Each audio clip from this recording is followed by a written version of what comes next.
Hi hello ನಮಸ್ಕಾರ friends, ನಾವೆಲ್ಲರೂ Vijay Karnataka podcast ನೋಡಲೇಬೇಕು. ಯಾಕೆಂದರೆ ಅತ್ಯಂತ ಉಪಯುಕ್ತ ಮಾಹಿತಿಗಳು ನಿಮಗೆ ಈ ಪಾಡ್ಕಾಸ್ಟ್ ಮೂಲಕ ಸಿಗುತ್ತೆ. ನಮ್ಮಲ್ಲಿ ಕೆಲವ್ರು ಇರ್ತಾರಪ್ಪ, ಸಮಸ್ಯೆಗಳು ಬರೋವರೆಗೂ ಅದ್ರ ಬಗ್ಗೆ ಯೋಚನೆ ಮಾಡಲ್ಲ. ಆದರೆ ಬುದ್ಧಿವಂತರು ಆ ಥರ ಅಲ್ಲ, ಸಮಸ್ಯೆ ಬರೋಕ್ಕೂ ಮುಂಚೆ ಅದನ್ನು ಹೊಡೆದು ಓಡಿಸ್ತಾರೆ. ಸೊ ನಾವು ಅತಿ ಹೆಚ್ಚು ಬುದ್ಧಿವಂತರಾಗೋಣ, ಆದಷ್ಟು ಹೆಚ್ಚಿನ ಮಾಹಿತಿಗಳನ್ನ ತಿಳ್ಕೊಳ್ಳೋಣ. ಏನಂತೀರಾ? ಇವತ್ತಿನ ನಮ್ಮ ಪಾಡ್ಕಾಸ್ಟಲ್ಲಿ very famous senior most orthopaedic surgeon ಇದ್ದಾರೆ, ಡಾಕ್ಟರ್ ಶಂಕರ್ ಅಂತ. ಸಾಕಷ್ಟು ಹಾಸ್ಪಿಟಲ್ಗೆ ಇವರು ವರ್ಕ್ ಮಾಡ್ತಾರೆ, like Manipal hospital, Fortis hospital, GM hospital, Hosmat hospital, ಸಾಕಷ್ಟು ಹಾಸ್ಪಿಟಲ್. ಅದ್ರ ಜೊತೆಗೆ 15 ವರ್ಷಕ್ಕೂ ಹೆಚ್ಚಿನ ಅನುಭವನ ಹೊಂದ್ಕೊಂಡಿದ್ದಾರೆ. ಅವ್ರದ್ದೇ ಆದಂತಹ doctor Shankar's orthopaedic and speciality centre ಕೂಡ ಇದೆ ಬಸವೇಶ್ವರ ನಗರಲ್ಲಿ. ಬನ್ನಿ ಇವ್ರ ಮೂಲಕ ಸಾಕಷ್ಟು ಆರೋಗ್ಯ ಸಂಬಂಧಿತ ವಿಚಾರಗಳನ್ನ ತಿಳ್ಕೊಳ್ಳೋಣ. Hi doctor, good morning. So doctor, ಈಗ ಸಾಕಷ್ಟು ಜನಕ್ಕೆ ಜಾಯಿಂಟ್ ಸಮಸ್ಯೆಗಳು ಈಗ ನಾವು ಕಾಮನ್ ಆಗಿರೋದು ನೋಡ್ಬಿಟ್ಟಿದ್ದೀವಿ. ಸ್ಪೆಷಲಿ ವಿಶೇಷವಾಗಿ ಅವರು ಕೂರಕ್ಕಾಗಲ್ಲ, ನಿಲ್ಲಕ್ಕಾಗಲ್ಲ ಅಂತ ಯಂಗ್ಸ್ಟರ್ಸ್ ಕೂಡ ಹೇಳೋದನ್ನು ಕೇಳಿದ್ದೀವಿ. ಏನಿದು ಜಾಯಿಂಟ್ಸ್ ಪೇನ್ ಅಥವಾ ಅರ್ಥರೈಟಿಸ್ ಅಂದರೆ ಏನು ಅಂತ ಹೇಳ್ತೀರಾ? Arthritis andu it's a meaning. It's called the disease of the joints, inflammation of the joints. So any joints ಇದ್ದ inflammation ಆದರೆ ಅದಕ್ಕೆ arthritis ಅಂತ ಸಾಮಾನ್ಯವಾಗಿ ಕರಿತೀವಿ. It may be shoulder joint, it may be knee joint, anywhere, small joints of the hands and the feet. Okay, ಅಂದರೆ ಈಗ ಅರ್ಥರೈಟಿಸಲ್ಲಿ types of arthritis ಕೂಡ ನಾವು ಕೇಳಿದ್ವಿ, like rheumatoid arthritis, osteo arthritis. ಇದ್ರ ಬಗ್ಗೆ ಹೇಳೋದಾದ್ರೆ, osteoarthritis very common elderly age ಗ್ರೂಪಲ್ಲಿ. ನಿಯರ್ಲಿ 30 to 40 lakh ಪೀಪಲ್ ಈ ಕರ್ನಾಟಕದಲ್ಲಿ ಎಷ್ಟೊಂದು ಸಫರ್ ಮಾಡ್ತಿದ್ದಾರೆ. ಸೊ ಇದು ಒಂದು age related disorder, disease, progressive disease, ಸೌದೋಗೋದು ಅಂತೀವಲ್ಲ, it's like degenerative of. So ವಯಸ್ಸಾದ್ಮೇಲೆ ಬರುವಂಥದ್ದು ಆಸ್ಟಿಯೋ ಅರ್ಥರೈಟಿಸ್. ಈಗ ಇತ್ತೀಚೆಗೆ ನಾವು ಕಂಡುಬರ್ತಿರೋದು ಯಂಗರ್ ಏಜ್ ಗ್ರೂಪಲ್ಲೂ ಬರ್ತೀವಿ, ಒಂದು 10 ವರ್ಷ ಮುಂಚೆನೇ ಬರ್ತಿದೆ. The reason lifestyle modification, junk food, ಅದು ಎಲ್ಲದು ಸೇರಿ, genetic factors, these all the things which can lead to osteoarthritis. Okay, rheumatoid arthritis frequent ಆಗಿ ಕಾಣಿಸ್ಕೊಳ್ಳುತ್ತೆ ಎಲ್ಲರಲ್ಲೂ? ಹೌದು, ಅದು ಇತ್ತೀಚೆಗೆ ಕಾಣ್ತಿದೆ because of thanks to the technology, because ನಾವು ಬ್ಲಡ್ ಇನ್ವೆಸ್ಟಿಗೇಷನ್ ಜಾಸ್ತಿ ಮಾಡ್ತಾ ಇದ್ವಿ. ವೆರಿ ಕಾಮನ್ ಆಗಿ ಎಫೆಕ್ಟ್ ಮಾಡ್ತಿತ್ತು. ಆಟೋ ಇಮ್ಯೂನ್ ಡಿಸಾರ್ಡರ್ ಅಂದರೆ ತಮ್ಮಲ್ಲಿರೋ ವೈಟ್ ಬ್ಲಡ್ ಸೆಲ್ಸ್ ತಮ್ಮಲ್ಲಿ ವೈಟ್ ಅಗೇನ್ಸ್ಟ್ ಆ್ಯಕ್ಟ್ ಮಾಡುತ್ತೆ ಜಾಯಿಂಟ್ಸ್ಗೆ, any ಜಾಯಿಂಟ್ಸ್ಗೆ. Usually females common, genetically ಇದ್ರೆ ಇರ್ಬೋದಿಲ್ಲ, hereditary it may or may not be there. So they suffer from disease. They come at a very early age, 35-40 years, or it can be as early in juvenile rheumatoid antivi, less than 16 years, but more common in females. It just stimulates osteoarthritis, but it's a different diagnosis. Okay. ಅದಕ್ಕೆ medicine different ಸ್ವಲ್ಪ treatment ಇರುತ್ತೆ. Okay, ಅಂದರೆ early ಸ್ಟೇಜಲ್ಲಿ diagnose ಮಾಡೋದು important ಆಗುತ್ತೆ doctor. ತುಂಬ ಜನಕ್ಕೆ ಏನೋ ಪೇನ್ ಬರ್ತಿದೆ ಅಂತ ಹೇಳ್ಬಿಟ್ಟು ಸೆಲ್ಫ್ ಮೆಡಿಕೇಶನ್ ಅಂತೆಲ್ಲ ಹೋಗ್ತಾರೆ, ಹೋಮ್ ರೆಮಿಡೀಸ್ ಅಂತ ಹೋಗ್ತಾರೆ, ನೆಗ್ಲೆಕ್ಟ್ ಮಾಡಿಬಿಡ್ತಾರೆ. ಏನಿದು ಆ್ಯಕ್ಚುಯಲ್ ಸಿಂಪ್ಟಮ್ಸ್ ಯಾವ ಥರ ಕಾಣಿಸ್ಕೊಳ್ಳುತ್ತೆ? ಇಟ್ ಸ್ಟಾರ್ಟ್ಸ್ ವಿತ್ ಏನಾಗುತ್ತೆ, ಪೇಯ್ನ್ ಸ್ಟಾರ್ಟ್ ಆಗುತ್ತೆ. ಫಸ್ಟು ಪೇಯ್ನ್ ಸ್ಟಾರ್ಟ್ ಆಗುತ್ತೆ, ಆಮೇಲೆ ಸ್ಟಿಫ್ನೆಸ್ ಆಗುತ್ತೆ. ಸ್ಟಿಫ್ನೆಸ್ ಅಂದರೆ ಮಡ್ಚಕ್ಕೆ ಕಷ್ಟ ಆಗುತ್ತೆ. ಈಗ ನೈಟಲ್ಲಿ ಇರ್ಬೋದು, ಇಲ್ಲ ಬೆಳಿಗ್ಗೆ ಹೊತ್ತಿರೋದು. ಸ್ಟಿಫ್ನೆಸ್ ವಿಲ್ ಗೋ ಫಸ್ಟು ಒಂದು 5 ನಿಮಿಷ, ಆಮೇಲೆ 10 ನಿಮಿಷ, ಹೋಗ್ತಾ ಹೋಗ್ತಾ ಇನ್ಕ್ರೀಸ್ ಆಗ್ತಾ ಹೋಗುತ್ತೆ. 30 minutes, 40 minutes, ದೆನ್ ಅವ್ರ ಮೊಬಿಲಿಟಿ ಡಿಕ್ರೀಸ್ ಆಗ್ಬಿಡುತ್ತೆ. ಒಂಥರ ಕ್ರಾನಿಕ್ ಪೇನ್ ಥರ ಆಗ್ಬಿಡುತ್ತೆ. ಎರಡು ಕ್ರಾನಿಕ್ ಡಿಸಾರ್ಡರ್ಸ್ ಕ್ರಾನಿಕ್ ಆಗ್ತಾ ಹೋಗ್ಬಿಡುತ್ತೆ. ಆಮೇಲೆ ಊದ್ಕೊಳ್ಳುತ್ತೆ ಕಾಲು. Then he or she will not able to walk properly. ಮೆಟ್ಲು ತಿಳಿ ಕಷ್ಟ ಆಗ್ಬಿಡುತ್ತೆ, ಕೆಳಗೆ ಪೂಜೆ ಮಾಡಿ ಕೂತ್ಕೊಂಡಿದ್ದಾಳೆ ಕಷ್ಟ ಆಗ್ಬಿಡುತ್ತೆ. These are things which we C commonly. Symptoms ಇದಿರುತ್ತೆ. ಸೊ ಅರ್ಲಿಯಲ್ಲೇ ಡಯಾಗ್ನೋಸ್ ಮಾಡೋದು ಬೆಟರ್. ಸೊ ನಾವು ಆಕ್ಟಿವ್ ಆಗಿರ್ಬೇಕಂತ ಹೇಳಿದ್ರೆ ಸ್ಪೆಷಲಿ ಜಾಯಿಂಟ್ಸ್ಗಳು ಸ್ಟ್ರಾಂಗ್ ಆಗಿರಲೇ. ಹೌದು, I believe in mobility is life and life is mobility. So ಅದು ಎಷ್ಟು ನಾವು ಓಡಾಡ್ತೀವೋ, ಎಷ್ಟು ಮೊಬಿಲೈಸ್ ಆಗ್ತೀವೋ, ಅಷ್ಟು ಸ್ಟ್ರಾಂಗ್ ಬೋನ್ಸ್ಗೂ ಆಗುತ್ತೆ, ಮಸಲ್ಸ್ಗೂ ಆಗುತ್ತೆ, ಆಮೇಲೆ ಜಾಯಿಂಟ್ಸ್ಗೂ ಹೆಲ್ತಿ ಆಗಿರುತ್ತೆ. ಓಕೆ, ಇದು ಕಾಸಸ್ ಅಂತ ಹೇಳೋದಾದ್ರೆ ಡಾಕ್ಟರ್, ಕೆಲವರು ಸರಿಯಾಗಿ ಆಹಾರ ಪದಾರ್ಥ ತಗೊಳ್ಳಲ್ಲ, ನೀವು ಹೇಳ್ದಂಗೆ ಲೈಫ್ ಸ್ಟೈಲ್ ಆಗಿರ್ಬೋದು, ಇನ್ನು ಕೆಲವರು ಜೆನೆಟಿಕ್ ಕಾಸ್ ಕೂಡ ಇರುತ್ತಾ? ಹೇಗೆ, ಏನಿಲ್ಲ actual causes? The thing is first most important genes which we can't modify. ಅದು ನಮ್ಮ ಇದರಿಂದ ಬಂದಿರ್ತದೆ, ಆನ್ಸಿಸ್ಟ್ರಲ್ ಇದರಿಂದ. That's a property which we have inherited. So ಹೇಗೆ ಮುಂದೆ ತಳ್ಬೋದು, ಇಟ್ಸ್ ಲೈಕ್ ಅದು ಜೀನ್ಸ್ ಹೇಗೆ ಎಕ್ಸ್ಪ್ರೆಸ್ ಆಗುತ್ತೆ ವೆನ್ ಕಂಡೀಷನ್ಸ್ ಫೇವರ್ ಆದಾಗ. ಸೊ ಕಂಡೀಷನ್ ಫೇವರ್ ಆಗಿ ಬಿಡಬಾರ್ದು, ಹೆಂಗಿದ್ರು ಹಾಗೆ ಆಗುತ್ತೆ, but you can postpone that. So genetically ಒಂದು. ಎರಡನೇದಾಗಿ lifestyle modification. Lifestyle ಇರೋದು ನಮ್ಮದು, ನಾವು ಜಂಕ್ ಫುಡ್ಸ್ ತಿನ್ನೋದು ಜಾಸ್ತಿ ಆಗೋಗ್ಬಿಟ್ಟಿದೆ ಇತ್ತೀಚೆಗೆ. ಇಮ್ಮೊಬಿಲಿಟಿ ತುಂಬ, ಸೀಟಲ್ಲಿ ಡೆಸ್ಕ್ ಜಾಬೇ.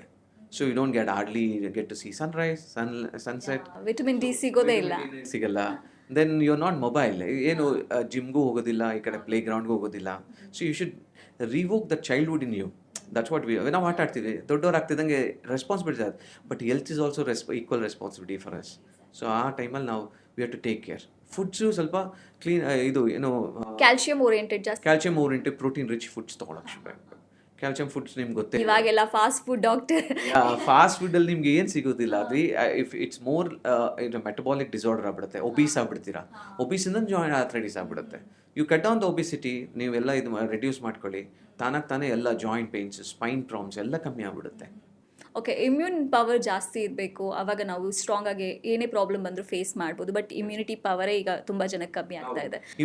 ಎಸ್, ಯಾ, ವಿಶೇಷವಾಗಿ ಈಗ ಪ್ರಾಬ್ಲಮ್ಸ್ಗಳು ಬಂದ್ಬಿಟ್ರೆ ಮೊದಲೇ ಕೆಲಸ ಮಾಡಲ್ಲ ಯಾರು, ಇನ್ನು ಈ ನೋವು ಅಂತ ಬಂದ್ಬಿಟ್ರೆ ಕೂತಲ್ಲೇ ಕೂತ್ಬಿಡ್ತಾರೆ. ಈಗ ಜಾಯಿಂಟ್ಸ್ ಪೇನ್ಗಳು ಬಂದರೆ ನಾವು ಯಾವ ರೀತಿ ಕೆಲಸ ಮಾಡಬೇಕು, ಏನು ಮಾಡಬಾರ್ದು, ಈ ಥರದ್ದು ಏನಾದರೂ information doctor? It's a good question. C, the thing is, what are the dos and dose ಅಂತ ಕೇಳ್ತೀರ. ದಟ್ ಇನ್ ನಿಮ್ಗೆ ಒಂದ್ಸತಿ ಡಯಾಗ್ನೋಸ್ ಈ ಥರ ಪೇನ್ ಆದರೆ reach to health care specialist, orthopaedic surgeons or rheumatologist. So ಇದರಲ್ಲಿ ನಾವೇನು ಮಾಡಬೇಕು, ಡೂಸು ಮೊಬಿಲಿಟಿ ಅಂದರೆ ಫ್ಲಾಟ್ ಲ್ಯಾಂಡ್ ಎಷ್ಟು ಬೇಕಾದ್ರೂ ಓಡಾಡ್ಬೋದು, have a good shoes. Or you want walk barefoot, ಕೆಲವರು ಈಗ ದಟ್ಸ್ ಅ ಟ್ರೆಂಡ್, ಈಗ ಬೇರ್ ಫುಟ್ ಓಡಾಡಬೇಕು, that's also good. But walk on a grass or a playground, clay ಇರಬೇಕು, ಅಂದರೆ ಲೈಕ್ ದ ಮಣ್ಣಿಂದ ಗ್ರೌಂಡ್ ಇರಬೇಕು, not on the pavements or the concrete or the tar roads. So have a good shoes.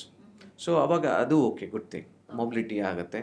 So ಜಾಯಿಂಟ್ಸ್ದು ಅಲ್ಲಿ lubricating fluid ಅಂತ, synovial fluid ಅಂತ, with lubricates, it stimulates more, ಅದೊಂದಿರುತ್ತೆ. ಎರಡನೇದಾಗಿ food, good food diet, that very important. Have a good calcium diet. ಯಾಕಂದರೆ dairy vegetarians ಇದೆ, dairy and dairy products, ಹಾಲು, ಮೊಸರು, ಮಜ್ಜಿಗೆ, ಚೀಸ್, ಪನ್ನೀರ್ ಇವೆಲ್ಲ ತೊಗೊಬೋದು, ಸೊಪ್ಪು. ದೆನ್ ವಾಟ್ ಎಲ್ಸ್, ಇದು ನಿಮಗೆ ಎಳ್ಳಲ್ಲೂ ಇರುತ್ತೆ. ದೆನ್ ಗ್ರೀನ್ ಲೀಫಿ ವೆಜಿಟೇಬಲ್ಸ್, ನುಗ್ಗೆ ಸೊಪ್ಪಲ್ಲಿ ಜಾಸ್ತಿ ಇರುತ್ತೆ ಅಂತ ಹೇಳ್ತೀವಿ, ಜಾಯ್ಸ್ ಹಸಿ ತರಕಾರಿ ತೊಗೊಳ್ಬೇಕು. More proteins like sprouts, seeds, legumes ಅಂತ ತೊಗೊಳ್ಳಿ. Non vegetarians, you have egg, you have non vegetarian diet, whatever you can take. But some conditions, gout ಅಂತ ಒಂದು ಆರ್ಥ್ರೈಟಿಸ್ ಆಗುತ್ತೆ, ಗೌಟಿ ಆರ್ಥ್ರೈಟಿಸ್, ಎಕ್ಸಾಕ್ಟ್ಲಿ. ಅದ್ರಲ್ಲಿ ನಾವು ಏನು ತೊಗೊಳಂಗಿಲ್ಲ ಅಂದರೆ, in vegetarians you can't have cauliflower, you can't have mushroom, then you can't have alcohol. ಅದೇ triggering factors, that increases the uric acid with in the body, ಅದಕ್ಕೆ ಹೋಗಿ ಡೆಪಾಸಿಟ್ ಆಗುತ್ತೆ. ಗೌಟಿ ಅಂದರೆ ಒಂಥರ ಮೂಳೆಯಲ್ಲಿ ಗಂಟು ಥರ ಕಾಣುತ್ತೆ, ಅದು ಮೂಳೆ ಮೇಲೆ ಗಂಟು ಆಗಾಗ ಕಾಣಿಸ್ಕೊಳುತ್ತೆ, ಜಾಸ್ತಿ ಇದ್ದರೆ ಕಾಣಿಸ್ಕೊಳುತ್ತೆ. ಬಟ್ ಯೂಶಲಿ ಸಾಮಾನ್ಯವಾಗಿ ಫುಟ್ಟಲ್ಲಿ ಜಾಸ್ತಿ ಪೇಯ್ನ್ ಇರುತ್ತೆ. ಅಂಥವರು ಇದು ನಾನ್ ವೆಜಿಟೇರಿಯನ್ ರೆಡ್ ಮೀಟ್ ತಿನ್ನಬಾರ್ದು, ಆಲ್ಕೋಹಾಲ್ ಕನ್ಸ್ಯೂಮ್ ಮಾಡಬಾರ್ದು, ಮಶ್ರೂಮು, ಗ್ರೀನ್ ವೆಜಿಟೇಬಲ್ಸ್, ಸ್ಪಿನಾಚ್ ಇವೆಲ್ಲ ತೊಗೊಳಕ್ಕೆ ಹೋಗಬಾರ್ದು. And they should know what the diet, ಅವ್ರ ಬಾಡಿ ಹೇಳುತ್ತೆ ಏನು ಬೇಕು ಅಂತ. You have to listen to your body. So diet is very important. ಆಮೇಲೆ ಅಡಿಕ್ವೇಟ್ ಸನ್ಲೈಟ್, ವೆಂಟಿಲೇಷನ್. ಆಮೇಲೆ ಸನ್ಲೈಟ್ ಯಾವ ಟೈಮಲ್ಲಿ ತೊಗೊಳ್ಬೇಕು, ಅದು ಇಂಪಾರ್ಟೆಂಟ್ ಆಗುತ್ತೆ ಅಲ್ಲ? That's a good question. ಅದು ಮಾರ್ನಿಂಗ್ ಸನ್ಲೈಟ್ ಇಸ್ ಬೆಟರ್. ಎಳೆ ಬಿಸಿಲು ಅಂತೀವಲ್ಲ, 6 to 7 o'clock, that is very ideal. So ಮಧ್ಯಾಹ್ನ ಬಿಸಿಲು ನಿಮಗೆ ಟ್ಯಾನ್ ಆಗ್ಬೋದು, ಪೊಲ್ಯೂಷನ್ ಇರುತ್ತೆ, everything. So the pollutions cuts down the U V rays, which ಅದು ನ್ಯಾಚುರಲ್ ಸನ್ಲೈಟ್. ನ್ಯಾಚುರಲ್ ಸನ್ಲೈಟ್ ಫ್ರೀಯಾಗೆ ಸಿಗುತ್ತೆ ನಮಗೆ. Why don't we go for that? ಮುಂಚೆ ಮಾಡ್ತಿದ್ವಿ, ನಮ್ಮ ಆನ್ಸೆಸ್ಟರ್ಸ್ ಎಲ್ಲ ಮಾಡ್ತೀವಿ, but we have become lazier. ಹಂಗೈ ಉಣ್ಣಿಗೆ ಕನ್ನಡಿ ಬೇಕೆ ಅಂತ ಹೇಳ್ತಾರೆ ಕೆಲವರು. ನಮಗೆ ನಮ್ಮ ಮನೆಯಲ್ಲೇ ಸಿಗುತ್ತೆ ಔಷಧಿ, ಇದು ಸುತ್ತಮುತ್ತ ಇರುತ್ತೆ, ಬಟ್ ನೆಗ್ಲೆಕ್ಟ್ ಮಾಡಿಬಿಡ್ತಾರೆ. ಮತ್ತು ಡಾಕ್ಟರ್, ಇನ್ನೊಂದು ಈ ಜಾಯಿಂಟ್ಸ್ ಪೇನ್ಗಳು ಬಂದಾಗ ಕೆಲವರು ಸ್ಟೆಪ್ಸ್ ಹತ್ತಬೇಕಾ, ವೆಯ್ಟ್ ಲಿಫ್ಟ್ ಮಾಡಬೇಕಾ, ಈ ಕ್ವೆಶನ್ಸ್ ಇರುತ್ತೆ. ಅಂಥವ್ರು ಹೆವಿ ಕೆಲಸಗಳು ಮಾಡ್ಬೋದಾ, ಹೇಗೆ? Yes. See, the thing is, when you have joint pains, reduce the climbing stairs. Stairs use ಮಾಡೋದು ಬೇಡ. ಬಟ್ ಅದಕ್ಕಿಂತ ಮುಂಚೆ, before you get the joint problems, get into this exercise. You can climb stairs, but once you get the joint pain, reduce the climbing of stairs. ಆಮೇಲೆ ತುಂಬ ಆಗಲಿಲ್ಲ ಅಂದರೆ ಬೇಡವೇ ಬೇಡ, ನಿಲ್ಲಿಸ್ಬಿಡಿ. Okay, walk on a flat land or elevator, try using elevator. ಆದಷ್ಟು slopes ಕಮ್ಮಿ ಮಾಡಬೇಕು ಆ್ಯಸ್ ಅ ವಾಕಿಂಗ್ ಎಕ್ಸಸೈಸ್. ಆಮೇಲೆ ನಮ್ಮಲ್ಲಿ ಕಲ್ಚರ್ ಇಸ್ ಲೈಕ್ ದೇವ್ರ ಪೂಜೆಯಲ್ಲಿ, ಎಸ್ಪೆಷಲಿ ಹೌಸ್ ವೈಫ್ಸ್, they tend to sit cross leg, ಕುತ್ಕೊಂಡು 10 minutes okay, but they sit for long. Sitting cross leg is not advised. Okay, ಜಾಸ್ತಿ ಹೊತ್ತು ಕೆಳಗಡೆ ಕೂರಬಾರ್ದು. ಆಮೇಲೆ ಸ್ಕ್ವಾಟಿಂಗ್, ಇಂಡಿಯನ್ ಟಾಯ್ಲೆಟ್ ಯೂಸ್ ಮಾಡೋದು. ಯಾರು ಜಾಯಿಂಟ್ ಪೇನ್ಸ್ ಇದ್ದೋ they to switch over from Indian ಟಾಯ್ಲೆಟಿಂದ western ಟಾಯ್ಲೆಟ್ಗೆ ಹೋಗೋದು better. And people who carry weights, they are more from arthritis, because knee joint, hip joint ಎಲ್ಲ ಏನಿದೆಯೋ, ಫುಟ್ ಎಲ್ಲ, it's more of a load bearing joint. So load bearing joint ಅಂದರೆ you are taking the load, and this is what happens. ಅದು ನಮ್ಮ ದೇಹದ ಭಾರ ನಮ್ಮ ಮೂಳೆಗಳಿಗೆ ಅದು ಕ್ಯಾರಿ ಮಾಡೋದಕ್ಕೆ ಕಷ್ಟ ಆಗಿಬಿಡುತ್ತೆ. ಒಬೆಸಿಟಿ ಅನ್ನೋದು it leads to many problems. Obesity ಅನ್ನೋದು it's a disease by itself, it's a metabolic disorder. It's become a stigma ಥರ ಆಗಿಬಿಟ್ಟಿದೆ ಈಗ. I think so that they should fight for that. So they lot of reasons, that's beyond the scope of this ಇದು. But ಆದಷ್ಟು diet, ಎಕ್ಸಸೈಸಲ್ಲೇ ಅದನ್ನು control ಮಾಡ್ಕೊಬೋದು. And ಇದು ಆರ್ಥೋಬಯಾಲಜಿಕ್ಸ್ ಅಂದರೆ ಏನು ಡಾಕ್ಟರ್? ಆರ್ಥೋಬಯಾಲಜಿ ನ್ಯೂ ಇದು ಬಂದಿದೆ, ಮುಂಚೆಯಿಂದನೇ ಇತ್ತು. ಬಟ್ ಮುಂಚೆ ಯಾವಾಗ ಕೇಳಿದ್ವಿ, ನಮ್ಮ ತಂದೆಯವ್ರದ್ದು ಅವಾಗ ಎಲ್ಲ ಇಂಜೆಕ್ಷನ್ಸ್ ಕೊಡ್ತೀವಿ, ಅದು ಸ್ಟೀರಾಯ್ಡ್ ಇಂಜೆಕ್ಷನ್ಸ್ ಕೊಡೋರು. ಆರ್ಥೋಬಯಾಲಜಿಕ್ಸ್ ಅನ್ನೋದು these are natural substances from the own body, like blood, fat, bone marrow, these are taken from this. So ನಾವೇನು ಮಾಡ್ತೀವಿ, ಇದರಿಂದ ಪೇಷಂಟ್ಸ್ ಓನ್ ಬ್ಲಡ್ಡಿಂದ ಇಲ್ಲಾಂದರೆ ಬೋನ್ ಮ್ಯಾರೋಯಿಂದ ಇಲ್ಲ ಫ್ಯಾಟಿಂದ ತೊಗೊಂಡು ಪ್ರಾಸೆಸ್ ಮಾಡಿ ಅದರಲ್ಲಿ ರಿಚ್ ಗ್ರೋತ್ ಫ್ಯಾಕ್ಟರ್ಸ್ ಇರುತ್ತೆ, ಸ್ಟೆಮ್ ಸೆಲ್ಸ್ ಇರುತ್ತೆ, ಅಂದರೆ some extra cell matrix we process and take it out. ಅದು it's one of the regenerative medicine. So ಇದೇನು ಮಾಡುತ್ತೆ, ನಮ್ಮ ಮಂಡಿ ಮೂಳೆ ಯಾವ್ದಾದ್ರು ಮೂಳೆ ಸೌದದಾಗ ಈ ಲೆಗಮೆಂಟ್ಸ್ ನೀವು ಕೇಳಿದ್ರು ಟೆನ್ನಿಸ್ ಎಲ್ಬೋವೆಲ್ಲ, ಸೊ ದೀಸ್ ಕಂಡೀಷನ್ಸಲ್ಲಿ ಹೀಲಿಂಗ್ ಪೊಟೆನ್ಷಿಯಾಲಿಟಿ ಕಮ್ಮಿ ಆಗೋಗಿರುತ್ತೆ. So that's when we have this orthobiology which is natural substance doesn't have any side effects. It is from your own body. So they are rich in platelet. So there are some chemicals which will be released which will hasten the healing process. So ಏನು ಮಾಡ್ತೀವಿ, injectable ಫಾರ್ಮಲ್ಲಿ ತೊಗೊಂಡು we process that in a centrifugal machine at particular speed, ಅದೆಲ್ಲ specifics ಇರುತ್ತೆ technology. We take that and inject into one's body in through an orthopedic surgeon into the joints or into the ligaments or into the tendons. So they hasten the healing process. So ಆಮೇಲೆ it repairs the damage cartilage cells ಜಾಯಿಂಟ್ಸಲ್ಲಿ. So ಲಿಗಮೆಂಟ್ಸಲ್ಲೂ ಸ್ವಲ್ಪ strengthen ಮಾಡುತ್ತೆ. Give some time it might heal, but it's as devoid of side effects because it's own body, ಪೇಯ್ನೂ ಇರಲ್ಲ ಅದರಲ್ಲಿ. That's a new thing which is come and we are here to postpone the surgery. ತುಂಬ ಇದಾಗಿತ್ತು ಅಂದರೆ ಏನು ಮಾಡಲಿಕ್ಕಾಗಲ್ಲ, but we can control the environment.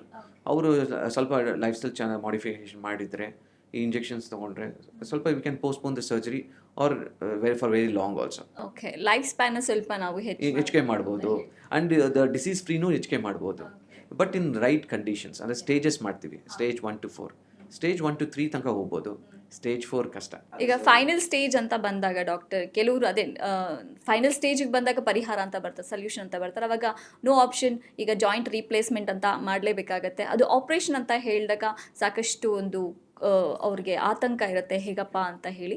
But ಇವತ್ತಿನ ದಿನಗಳಲ್ಲಿ ಟೆಕ್ನಾಲಜಿ ಇಂಪ್ರೂವ್ ಆಗಿರೋದ್ರಿಂದ ಈ ರೋಬೋಟಿಕ್ ಸಹಾಯಿತ ಜಾಯಿಂಟ್ ರಿಪ್ಲೇಸ್ಮೆಂಟ್ ಯಾವ ರೀತಿ ವರ್ಕೌಟ್ ಆಗುತ್ತೆ, ಅದರ ಒಂದು ಉಪಯೋಗಗಳು? See the earlier joint replacement stage 4ಅಲ್ಲಿದ್ದಾಗ we use to conventional surgery. Evolved ಆಗೋಗಿದೆ, 20, 25, 30 ಇಯರ್ಸಿಂದ ಇವಾಲ್ವ್ ಆಗಿದೆ. Slowly over a period of time from big incision to small incision ಬಂದಿದೆ. That's called a conventional surgery, normal surgeries. Robotic technology use ಮಾಡಿದ್ರಿಂದ robot ಅಂದರೆ it's not a robot like what you see in movies. It's not like robotic assisted. We use the arm of the robot. There 2 types of robot. ಒಂದು ಅದ್ರ ಕೈ ಹಿಡ್ಕೊಂಡು ನಾವು ಮಾಡ್ತೀವಿ, but it guide us. ತುಂಬ ಜನ ಅನ್ಕೊಳ್ತಾರೆ ರೋಬೋಟೇ surgery ಮಾಡುತ್ತೆ. Exactly, ಅದು ಇಟ್ಸ್ ನ ಮಿಸ್ ನಾರ್ಮಲ್. ಆ ಥರದ್ದೆಲ್ಲ ಇಟ್ಸ್ ದ ಆರ್ಮ್ ತಗೊಂಡು ಇದು ಮಾಡ್ತಿದ್ದೆ. ಒಂದು ಪ್ರೋಗ್ರಾಮ್ ಮಾಡ್ತೀವಿ, CT ಸ್ಕ್ಯಾನ್ ತೊಗೊಳ್ತೀವಿ, CT ಸ್ಕ್ಯಾನ್ ಪ್ರೋಗ್ರಾಮ್ ಮಾಡಿ ಸಾಫ್ಟ್ವೇರ್ ಥರ ಅದನ್ನೆಲ್ಲ ಒಂದು ಇದು ಪ್ಲ್ಯಾನ್ ಮಾಡ್ತೀವಿ. Then it gives us idea what to be done ಅಂತ. ಸೊ ಒಂದು ರೋಬೋಟ್ ಏನು ಮಾಡುತ್ತೆ, one type of robot arm ತಂದು ಹತ್ರ ಇಟ್ಟಾಗ ಅದೇ ಕಟ್ ಮಾಡ್ತಾ ಹೋಗುತ್ತೆ. ಸೊ ಅಲ್ಲಿಗೆ ಎಷ್ಟು ಬೇಕೋ ಅಷ್ಟು ಕಟ್ ಮಾಡಿ ಬಿಟ್ಬಿಡುತ್ತೆ for that particular area. So ಅಷ್ಟು ಕಟ್ ಮಾಡುತ್ತೆ, minimally very millimetre precision cuts. So ಕನ್ವೆನ್ಷನಲ್ಗೂ ಇದಕ್ಕೂ ಇದೇ ಡಿಫ್ರೆನ್ಸ್, ಪ್ರಿಸಿಷನ್ ಕಟ್ಸ್ ಇರುತ್ತೆ, ಅಲೈನ್ಮೆಂಟ್ ಚೆನ್ನಾಗಿರುತ್ತೆ. ಸೊ ಸೆಕೆಂಡ್ ಥಿಂಗ್ ಈಸ್, ನಾವು ಆರ್ಮ್ ಹಿಡಿತೀವಲ್ಲ, ಆರ್ಮ್ ಅದರಲ್ಲಿ ಇದಿರುತ್ತೆ, ಏನೋ the light it shows guides us. So ಅದೇ ಕಟ್ ಮಾಡಬೇಕು. ಓನ್ಲಿ ಡಿಸ್ಅಡ್ವಾಂಟೇಜ್ ಅಂದರೆ ಹೆಂಗೆ ಬೇಕೋ ಕಟ್ ಮಾಡೋಕ್ಕಾಗಲ್ಲ. ಸೊ ಇದರಲ್ಲಿ ಡಿಸ್ಅಡ್ವಾಂಟೇಜ್ ಅಂದರೆ ಕಟ್ ಮಾಡಿಬಿಟ್ರೆ ಅದು ಬ್ಲಡ್ ವೆಸಲ್ಸ್ ಕಟ್ ಮಾಡಿಬಿಡುತ್ತೆ. ಅದಕ್ಕೆ ಹುಷಾರಾಗಿ ನಾವು it requires that learning experience ಬೇಕು ಅದು ಮಾಡಲಿಕ್ಕೆ. Once you done it betters than the conventional in terms of precision. ಹಳೆಯ ಸಾಂಪ್ರದಾಯಿಕ ಚಿಕಿತ್ಸೆಗೆ ಇದು ಫಾರ್ ಬೆಟರ್ ಅಂತ. Far better in especially in patients workout ತುಂಬ ಗ್ರಾಟೆಸ್ಕ್ ಡಿಫಾರ್ಮಿಟೀಸ್ ಅಂದರೆ ನೀವು ನೋಡಿರ್ತೀರ, ಬೋಲೆಕ್ಸ್ ಹಿಂಗೆ ಮಡ್ಚ್ಕೊಂಡು ಹೋಗಿರ್ತಾರೆ, ಅಂಥವ್ರಿಗೆ ಇದು ಬೆಸ್ಟು. ಇಲ್ಲ ಫ್ರ್ಯಾಕ್ಚರ್ ಆಗಿರುತ್ತೆ ಆ ಜಾಗದಲ್ಲಿ, ಅದು ಮೂಳೆ ವಕ್ರವಾಗಿ ಕೂಡಿರುತ್ತೆ, ಅಂಥದಕ್ಕೆಲ್ಲ ರೋಬೋಟಿಕ್ ಇಸ್ ಬೆಸ್ಟ್. ಓಕೆ, ಹಾಗೆ ಇದು ಆಫ್ಟರ್ ಸರ್ಜರಿ ಏನಾದ್ರು ಸ್ಕಾರ್ಸ್ಗಳು, ಗಾಯಗಳು ಉಳ್ಕೊಳ್ಳುತ್ತಾ, ಬೇಗ ಹೀಲ್ ಆಗುತ್ತಾ, ರಿಕವರಿ ಪೀರಿಯಡ್, ಈ ಥರದ್ದು ಕ್ವೆಶನ್ಸ್ಗಳು ರೈಸ್ ಆಗುತ್ತೆ? Especially ladies. So most of them old age ಇರ್ತಾರೆ. So if there some people very specific, ನನಗೆ ಇದು ಬೇಕು, ಸ್ಕಾರ್ ಕಮ್ಮಿ ಇರಬೇಕು ಅಂತ. So we are some surgery techniques ಇರುತ್ತೆ where we lessen the scar by doing subcuticular sutures. There some medicines, silicone based gel, there some creams which will reduce the scar formation. But there are some genetically predispose keloids ಅಂತ ಹೇಳ್ತೀವಿ, where we can't ಅಂಥವ್ರಿಗೆ ಏನು ಮಾಡಲಿಕ್ಕಾಗಲ್ಲ. So ಇದು ಅಂಥವ್ರಿಗೆ we just some injections there to reduce the keloid. So second thing is, ಅವ್ರ surgical ಸ್ಕಾರ್ನ ಎಷ್ಟು minimise ಮಾಡ್ಬೋದು ಅಂದರೆ ಮಿನಿಮಲ್ ಇನ್ವೇಸಿವ್ ಸರ್ಜರೀಸಲ್ಲಿ ಮಾಡ್ಬೋದು ಅಷ್ಟೇ ಬಿಟ್ಟರೆ ಇನ್ನೇನು ಇದು ಮಾಡಲಿಕ್ಕಾಗಲ್ಲ. ಬಟ್ ಅಫ್ಕೋರ್ಸ್ ಇನ್ಫೆಕ್ಷನ್ ಅದೆಲ್ಲ ಆದರೆ ಸ್ಕಾರ್ ದೊಡ್ಡದಾಗ್ಬಿಡುತ್ತೆ, ಮೇಲೆ it's a failure. So you should be careful about. So maintenance ಹೇಗೆ ಡಾಕ್ಟರ್ ಆಫ್ಟರ್ ಸರ್ಜರಿ? ರಿಹ್ಯಾಬಿಲಿಟೇಷನ್ ಏನಾಗುತ್ತೆ, after surgery we give them physiotherapy, aggressive physiotherapy for 15 days to 1 month. So they become dependent first on walker, ಆಮೇಲೆ independent ಆಗುತ್ತೆ 1 month ಅಷ್ಟೊತ್ತಿಗೆ they walk. For example ನನಗೆ ಒಂದು patient ಇತ್ತು, I still remember that patient. ಅವರು she wanted get done ಎರಡೂ knee ಒಟ್ಟಿಗೆ ಮಾಡಬೇಕು. ಏನಕ್ಕೆ ನಿಮಗೆ ಅಷ್ಟೊಂದು ಎರಡು? ಶಿ ವಾಸ್ ಡಯಾಬಿಟಿಕ್ ಒಂದಿತ್ತು, she was 68 years old. So she underwent both knees at the same time. Then afterwards ಅವ್ರಿಗೆ ಕೇಳಿದೆ ಏನಕ್ಕೆ ಮಾಡಿದ್ರಿ ಅಂತ. 1 month ಸರ್, ನಾನು 2 months I want to go to Malaysia. The reason is I want to meet my granddaughter ಅಂತ. So ಎಲ್ಲ ಸರಿ ಆಯಿತು. ದೆನ್ 1 month 1.5 month ಬರಲೇ ಇಲ್ಲ. Then I thought over 3 months ಬಂದರು. ಐ ಆಸ್ಟ್ ವಾಟ್ ಹ್ಯಾಪನ್ ಅಂದರೆ ಹೋಗ್ಬಿಟ್ಟು ಬಂದೆ ಸರ್ ಮಲೇಷ್ಯಾಗೆ. Wow, that's you got a good new wheel ಅಂದಂಗೆ ಆಯಿತು. ಸೊ ಯು ಶುಡ್ ಬಿ ಅಂಥವ್ರದ್ದೆಲ್ಲ like that, those kind of conditions we do that. Well maintain ಮಾಡಿ. But infection ಆಗೋದು ಎಲ್ಲೇದೇ ಇನ್ಫೆಕ್ಷನ್ ಇದ್ರೆ ಡಾಕ್ಟರ್ ತೋರಿಸ್ಕೊಳ್ಳೋದು ಬೆಟರ್. ಲೈಕ್ ಕಾಫ್ ಇದ್ರು ಕೋಲ್ಡ್ ಇದ್ರು, ಬಿಕಾಸ್ ವಿ ಸಿಮೆಂಟ್ ದಟ್. ಈಗ ಬ್ಲಡ್ಡಲ್ಲಿ ಬ್ಯಾಕ್ಟೀರಿಯಾ ಉತ್ಪತ್ತಿ ಆದಾಗ ಅದು ಬ್ಲಡ್ಡಲ್ಲಿ ಟ್ರಾವೆಲ್ ಮಾಡಿ ಆ ಜಾಯಿಂಟ್ಸ್ ಕೂತ್ಕೊಂಡ್ಬಿಡುತ್ತೆ. So any infection in the body should be taken care of, like giving antibiotics at appropriate time. Okay. So ಈಗ ಫಿಸಿಯೋಥೆರಪಿ ಹೆಲ್ಪ್ ಆಗುತ್ತೆ ಅಂತ ಹೇಳಿದ್ರಿ. ಕೆಲವೊಂದು ಸಲ ಆರ್ಥೋಸ್ಕೋಪಿ ಚಿಕಿತ್ಸೆ ಮಾಡಿದಾಗ ಹೆಚ್ಚುವರಿ ಚಿಕಿತ್ಸೆ ಮಾಡಬೇಕಾದ ಒಂದು ಸಿಚುಯೇಷನ್ಸ್ ಬರುತ್ತಾ, ಹೇಗೆ doctor? Arthroscopic surgeries very limited role in arthritis, especially early arthritis, synovitis ಅಂತೀವಿ, ಅದರಲ್ಲಿ ಮಾಡ್ಬೋದು. We give orthobiologics in that. ಅದು ಬಿಟ್ಟರೆ ಇದು ಬೇರೆದಕ್ಕೆ ಆರ್ಥೋಸ್ಕೋಪಿ ಬರೋದು ಮೋಸ್ಟ್ ಆಫ್ ದಿ ಕಂಡೀಷನ್ಸಲ್ಲಿ ಸ್ಪೋರ್ಟ್ಸ್ ಇಂಜುರೀಸಲ್ಲಿ, like shoulder injuries, RSI repeated stress injuries. Repeated stress injuries ಅಂದರೆ ನಿಮ್ಮ ಗಾಲ್ಫರ್ಸ್ ಎಲ್ಬೋ, ಟೆನ್ನಿಸ್ ಎಲ್ಬೋ ಅಂತ ಬರುತ್ತಲ್ಲ, ದೀಸ್ ಆರ್ ದ ಇದು. ಆಮೇಲೆ carpal tunnel syndrome, these are repeated stress injuries. Why ಇದು ರಿಪೀಟೇಟಿವ್ ಮಾಡಿದಾಗ, ಫಾರ್ ಎಕ್ಸಾಂಪಲ್ ಸಾಫ್ಟ್ವೇರ್ ಇಂಜಿನಿಯರ್ಸಲ್ಲಿ ರಿಪೀಟಾಗಿ ಕೀಬೋರ್ಡ್ ಯೂಸ್ ಮಾಡ್ತಾ ಇರ್ತಾರೆ, thus are injuries for that. Second thing is ಹೌಸ್ ವೈಫ್ಸ್, ಅವರು ರೆಗ್ಯುಲರಾಗಿ ಕಟ್ ಮಾಡೋದು, ಇದು ವೆಜಿಟೇಬಲ್ಸ್ ಕಟ್ ಮಾಡೋದು. ಸೆಕೆಂಡ್ ಥಿಂಗ್ ಈಸ್ ಇದು ಕುಕ್ಕರ್ ಇದು ಕುಕ್ಕಿಂಗ್ ಮಾಡೋದು. ಅವ್ರಿಗೂ ನಾವು ನೋಡಿ ಟೆನ್ನಿಸ್ ಎಲ್ಬೋ ಮಾಡೋದು ಜಾಸ್ತಿ. ಆಮೇಲೆ ಬಟ್ಟೆ ಒಗೆಯೋದು, ಹಿಂಡೋದು, ಅವ್ರಿಗೂ ಆಗುತ್ತದು. So no more it's I ಇದು ಪ್ರೊಫೈಲ್ ಇದು. ಇವನ್ ಫಾರ್ ಹೌಸ್ ವೈಫ್ಸ್ also you can get it. But ಒಳ್ಳೆ ಟ್ರೀಟ್ಮೆಂಟ್ ಸಿಗುತ್ತೆ for all these problems. Yes. So all these problems we have first medicines ಕೊಟ್ಟು ನೋಡ್ತೀವಿ, like the usual medicines. We got some collagen medicines tablets. ಅದಾಗಲಿಲ್ಲ ಅಂದರೆ next injections, orthobiologics. ಅದು ಆಗಲಿಲ್ಲ ಅಂದರೆ then we got some surgeries, arthroscopic surgeries ಮಾಡ್ತೀವಿ ಅದಕ್ಕೆ. So in sports ಇಂಜುರೀಸಲ್ಲಿ ನಿಮಗೆ ACL ಲಿಗಮೆಂಟ್ ಇಂಜುರೀಸು, ಆಮೇಲೆ ಸೌದೋಗಿದ್ರೆ ಸ್ವಲ್ಪ ಸೌದೋಗಿದ್ರೆ we can patch up with the cell culture. ಅಂದರೆ ನಿಮ್ಮದೇ ಕಾರ್ಟ್ಲಿ ಸೆಲ್ಸ್ ಕೆರೆದು ಬಿಟ್ಟು ಆಚೆ ಅದನ್ನು ಕಲ್ಚರ್ ಮಾಡಿಬಿಟ್ಟು we get millions of cells. ಅದನ್ನು ಕಲ್ಚರ್ ಮಾಡಿ ಮತ್ತು ವಾಪಸ್ ಪೇಸ್ಟ್ ಮಾಡ್ತೀವಿ. ಅದು ಸೌದೋದಾಗ ಅದು ವಿ ಯೂಸ್ ದಟ್ ಟೆಕ್ನಿಕ್. ಅಂದರೆ ಸ್ವಲ್ಪ ಇರಬೇಕು, ಇಟ್ಸ್ ಡೆಫಿನೆಟಿವ್ ಇಂಡಿಕೇಶನ್ ಇರುತ್ತೆ. Arthroscopy does help in those conditions. And minimal invasive and patients rehabilitation faster. They are up on bed and able to walk the next day itself. Painless, ಅಂದರೆ pain ಕಮ್ಮಿ ಇರುತ್ತೆ compared to the conventional surgeries. Shoulder surgeries, rotator cuff, ಶ್ರೀನಾಥ್ಗೆ ಆಗಿತ್ತು. So those things we do arthroscopic surgeries. Rotator ಕಫ್ನ repair ಮಾಡೋದಿರುತ್ತೆ. So we do that. In sports injuries ಅದೊಂದೇ ಅಲ್ಲ, ಈಗ ನಾವು ನೋಡ್ತಿರೋದು ಸ್ಪೋರ್ಟ್ಸ್ ಮ್ಯಾನ್ ಬಿಟ್ಟು accidents. So lot of accidents you have these injuries. Ligament beat in the knee joint, ACL ಇರ್ಬೋದು, PCL ಇರ್ಬೋದು, ಮೆನಿಸ್ಕಲ್ ಇಂಜುರಿ ಇರ್ಬೋದು. ಆಮೇಲೆ ಆ್ಯಂಕಲ್ ಜಾಯಿಂಟಲ್ಲಿದೆ, that's called lateral collateral ligament injuries. You got cartilage injuries. ಆಮೇಲೆ ಶೋಲ್ಡರಲ್ಲಿ rotator cuff injuries. ಆಮೇಲೆ these shoulder dislocations, capsule injuries ಎಲ್ಲ ಇರುತ್ತೆ. ಇವೆಲ್ಲ ಆರ್ಥೋಸ್ಕೋಪಿಕಲ್ಲಿ ಟ್ರೀಟ್ ಮಾಡ್ಬೋದು. That's a very minimal keyhole surgeries ಅಂತೀವಿ. It's very small tiny holes. You do it inside in a camera. ನಾವು ಹೆಂಗೆ ಕ್ಯಾಮ್ರಾ ನೋಡ್ತಿದ್ದೀವೋ ಹಂಗೆ ಒಳಗೆ ಕ್ಯಾಮ್ರಲ್ಲಿ ನೋಡ್ತಾ ಮಾಡ್ಬೋದು. ಫೈನ್ ಡಾಕ್ಟರ್, ಏನೇ ಒಂದು ಜಾಯಿಂಟ್ಸ್ ಸಮಸ್ಯೆ ಇರ್ಬೋದು, ಇನ್ ಟೈಮ್ ಟ್ರೀಟ್ಮೆಂಟ್ ಪಡ್ಕೊಳ್ಳೋದು ತುಂಬ ಇಂಪಾರ್ಟೆಂಟು. ಈ ನಿಟ್ಟಿನಲ್ಲಿ ನಮ್ಮ ಆಡಿಯನ್ಸ್ಗೆ ನಿಮಗೆ ಏನು ಕಿವಿ ಮಾತು ಕೊಡಬೇಕಂತ ಅನಿಸುತ್ತೆ? As an orthopaedic surgeon and as a human guy, first thing ಏನಂದರೆ leave your life what you want to enjoy, please enjoy. So what I suggest is, ಹೆಂಗಿದ್ದು ಸೌದು ಹೋಗೇ ಆಗುತ್ತೆ, ಏಜ್ ಆದಮೇಲೆ ಡಿಜನರೇಟ್ ಆಗೇ ಆಗುತ್ತೆ. But you can postpone that. How do you postpone that? Have a good playful activities like physical activities. Either you go to gym, if you don't want to go to the gym also, it's okay.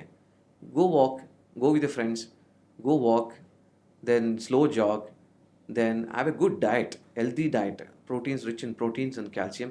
Of course, ladies who are more than 45 menopausal age group ಅಲ್ಲಿ ಸ್ವಲ್ಪ ನೀವು calcium supplements ತೊಗೊಬೇಕಾದ್ರೆ meet a doctor, good doctor who knows about it. Treat for osteoporosis and osteoarthritis as well. There's some medicines which are food supplements which can be taken along with the food. Those are really good for your joints also if it is progressive. So genetically ನಾವೇನು ಮಾಡಲಿಕ್ಕಾಗಲ್ಲ, we can just postpone the arthritis thing. Okay, and good lifestyle modification ಮಾಡೋಕ್ಕೆ, like software ಗೈಸಲ್ಲಿ ಅವ್ರಿಗೆ ರಿಪೀಟರ್ ಕುತ್ಕೊಂಡು ಜಾಸ್ತಿ ಹೊತ್ತು. So you should have ergonomic chairs ಅಂತ ಇರುತ್ತೆ, where you have a good back support, lumbar support. So spine is also equally important. So have a good back support and the desktop ಅಂದರೆ the monitor should be eye to eye contact ಇರಬೇಕು, and your shoulder should be relaxed when your typing. Okay, and you take every half an hour, 45 minutes break ತಗೊಳ್ಳಿ, 5 minutes go stretch, walk and come back and sit. Okay, that is very important. ಅದ ನಂತರ good lifestyle, ಇದು U V light, mornings light exposure very important. Okay, the lot of things we put SPF ಎಲ್ಲ ಹಾಕ್ಕೊಳ್ತೀವಿ, morning ಬೇಡ, afternoon ಹಾಕೊಳ್ಳಿ ಬೇಕಾದ್ರೆ. And good clothing also is good enough. ಅದಾದಮೇಲೆ ಹೌಸ್ ವೈಫ್ಸಲ್ಲಿ ನಾನು ಹೇಳೋದೇನಂದರೆ ತುಂಬ ನಿಂತ್ಕೊಳಕ್ಕೆ ಹೋಗಬೇಡಿ. So will have knee problems start ಆಗಿಬಿಡುತ್ತೆ. ಆಮೇಲೆ ತುಂಬ ಪೂಜೆ ಮಾಡಿ, ಬಟ್ ಇನ್ ಬಿಟ್ವೀನ್ ಅದು ಚಕಲ್ ಕುತ್ಕೊಂಡ್ರೆ ಸೌದೋಗ್ಬಿಡುತ್ತೆ, ಬಿಕಾಸ್ ಇಂಟ್ರಾಟಿಕ್ರೂಸ್ ಜಾಸ್ತಿ ಆಗುತ್ತೆ ಅಂತ. ಮೆಟ್ಲಿರೋರು ಯಾರು ವಯಸ್ಸಾದವ್ರು ಇರುತ್ತೋ ಮನೆಯಲ್ಲಿ, try to have a lift, small lift ಹಾಕ್ಕೊಳ್ಳಿ, that is better. So don't use stairs frequently. Youngsters can use stairs frequently as an exercise. Yes, of course. Obesity ಅನ್ನೋದು ಡೆವಲಪ್ ಮಾಡೋಕ್ಕೆ ಬಿಡಬೇಡಿ. Have a good diet, healthy diet. If you want, you can take the help of it. Good dietitian, then physical activity. ಇದೇ important. Fine doctor, ತುಂಬ detail ಆಗಿ informations ಕೊಟ್ಟಿದ್ದಾರೆ. Thank you. Information ಸಿಕ್ಕಿದೆ ನಿಮ್ಮ ಕಡೆಯಿಂದ. Thank you so much. Thank you. Well, ಕೇಳಿಸ್ಕೊಂಡ್ರಲ್ಲ, joints pain ಯಾಕೆ ಬರುತ್ತೆ, ಜಾಯಿಂಟ್ಸ್ ಪೇನ್ಗಳು ಬಂದರೆ ಟ್ರೀಟ್ಮೆಂಟ್ ಯಾವ ಥರ ಇರುತ್ತೆ, ಯಾವ ರೀತಿ ಕೇರ್ ಮಾಡಬೇಕಂತ ದಯವಿಟ್ಟು ಇದನ್ನು ಫಾಲೋ ಮಾಡಿ, ನೆಗ್ಲೆಕ್ಟ್ ಮಾಡಬೇಡಿ ಅಂತ ಹೇಳ್ತಾ ಇದು ಇವತ್ತಿನ ವಿಜಯ ಕರ್ನಾಟಕ ಪಾಡ್ಕ್ಯಾಸ್ಟ್. ಮತ್ತೆ ಸಿಗೋಣ. ಟೇಕ್ ಕೇರ್, ಬಾಯ್.